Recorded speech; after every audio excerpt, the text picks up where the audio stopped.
काल मुख्यमंत्री देवेंद्र फडणवीस यांच्या अध्यक्षतेखाली मंत्री समितीची बैठक झाली आणि या बैठकीमध्ये महाराष्ट्रातल्या ऊस उत्पादक शेतकऱ्यांच्या ऊसाच्या बिलातून प्रति टन 15 रुपये कापून घेऊन त्यातले 5 रुपये पूरग्रस्तांच्यासाठी द्यायचे आणि 10 रुपये मुख्यमंत्री निधीला जमा करायचे अशा प्रकारचा निर्णय झाला।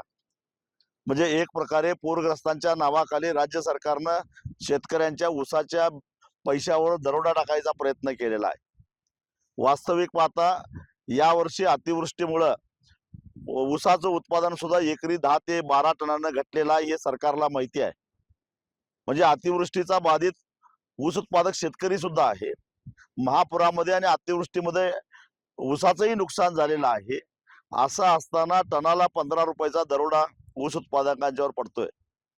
खरं तर ज्या मंत्री समितीमध्ये बसलेले अजित पवार असतील किंवा विखे पाटील असतील, या विखे पाटील अजित पवारांना खुश करण्यासाठी याच राज्य सरकारनं यावर्षी मार्च महिन्यामध्ये हायकोर्टानं जो एक रकमी FRP देण्याच्या संदर्भातला निर्णय दिलेला होता, त्या निर्णयाला आव्हान सुप्रीम कोर्टामध्ये राज्य सरकारनं दिलेलं आहे आणि त्याला स्थगिती मागण्याचा प्रयत्न केलेला होता।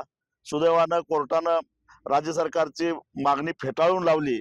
म्हणजे जिथं ऊस उत्पादक शेतकऱ्याला एक रकमी FRP मिळू नये म्हणून राज्य सरकार सुप्रीम कोर्टामध्ये जातं, तेच राज्य सरकार पूरबाधितांच्या नावाखाली ऊस उत्पादक शेतकऱ्यांच्यावर जर का टनाला 15 रुपयाचा दरोडा टाकत असेल तर हे आम्हाला अजिबात मान्य नाही।